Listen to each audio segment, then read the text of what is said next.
आज से ठीक 9 दिन पहले यानी कि 11 अगस्त के दिन देश की राष्ट्रपति द्रौपदी मुर्मू जी ने उस कानून पर दस्तखत किए थे जो इस देश के राष्ट्रीय गीत वंदे मातरम को एक कानूनी संरक्षण प्रदान करते हैं।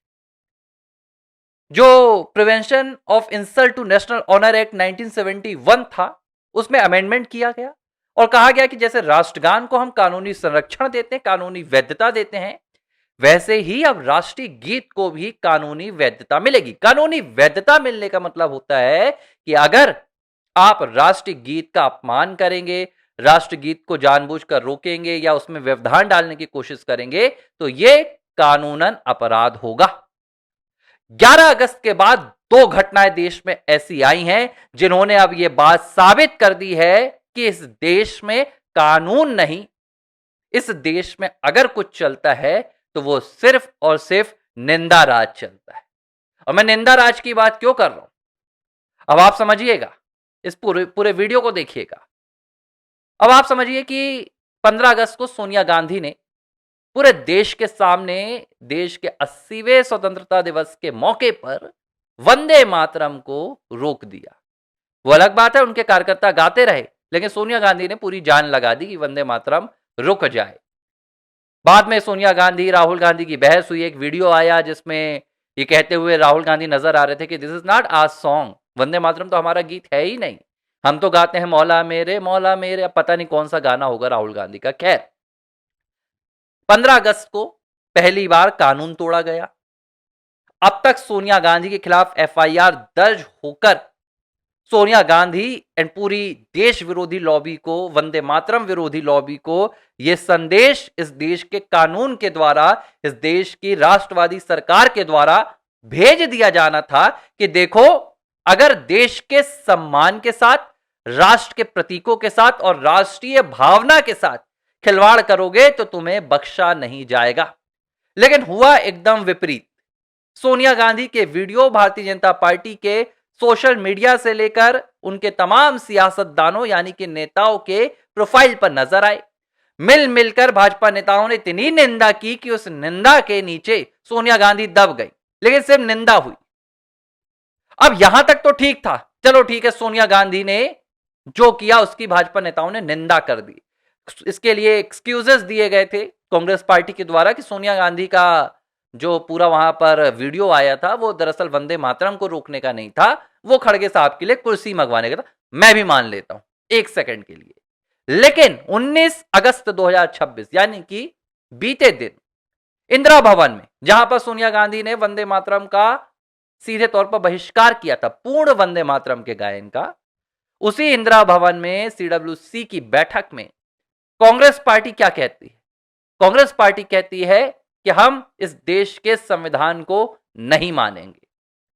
हम 1937 में जो कांग्रेस की सीडब्ल्यूसी की बैठक में प्रस्ताव पारित हुआ था, जिसमें हमने कहा था कि हम वंदे मातरम के 6 नहीं सिर्फ 2 छंद गाएंगे, हम उसी प्रस्ताव का पालन करेंगे, हम इस नए कानून को नहीं मानेंगे। यानी कि कांग्रेस पार्टी, जो कि गांधी परिवार नेतृत्व करता है जिसका, सोनिया, राहुल, प्रियंका, वो सोनिया गांधी जो 1968 में भारत आई, जो 1983 में भारत की नागरिक बनी, वो राहुल गांधी जिनके खिलाफ अभी भी मुकदमा अदालत में लंबित है कि वो भारतीय है या नहीं है, उस गांधी परिवार ने 150 साल पुराने, 150 साल के भारत के इतिहास के, आजादी के तराने, जिसको गा गाकर हमारे तमाम स्वतंत्रता सेनानी फांसी के फंदे पर लटक गए, लाठियां खाई, गोली खाई, उस वंदे मातरम को ये कल की आई इटालियन महिला ने कांग्रेस की सीडब्ल्यूसी बैठक में कह दिया कि हम इसके 2 छंद के अलावा नहीं गाएंगे,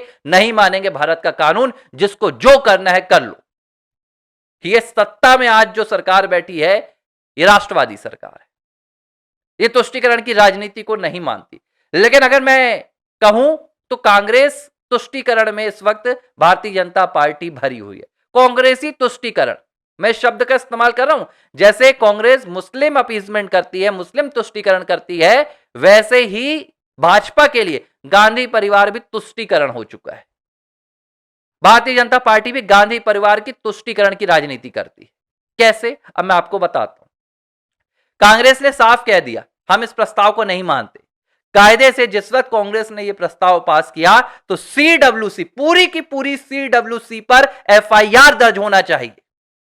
पूरी सीडब्ल्यूसी पर, पूरी एक भी व्यक्ति जो सीडब्ल्यूसी की बैठक में मौजूद था जिसने इस प्रस्ताव का समर्थन किया, उसे नहीं बख्शना चाहिए। यह होता है कानून का राज कि आप वंदे मातरम को तोड़ने की बात कर रहे हैं, वंदे मातरम को काटने की बात कर रहे हैं, जो भारत का राष्ट्रीय गीत है, जिसे कानूनी वैधता प्राप्त है। अगर आप उसके खिलाफ जा रहे हैं, आप एक ऐसा प्रस्ताव पास कर रहे हैं, तो 80 करोड़ हिंदू, 100 करोड़ हिंदू और 150 करोड़ भारतवासियों की भावनाओं के खिलाफ है। यह संविधान का अपमान है। लेकिन क्या होता है, तत्काल एफआईआर दर्ज नहीं होती, ना उनके खिलाफ कोई कानूनी कार्रवाई होती है, बल्कि आज 20 अगस्त को हमारे देश के गृह मंत्री अमित शाह एक लंबा चौड़ा 2 से 2.5 मिनट का बयान देते हैं।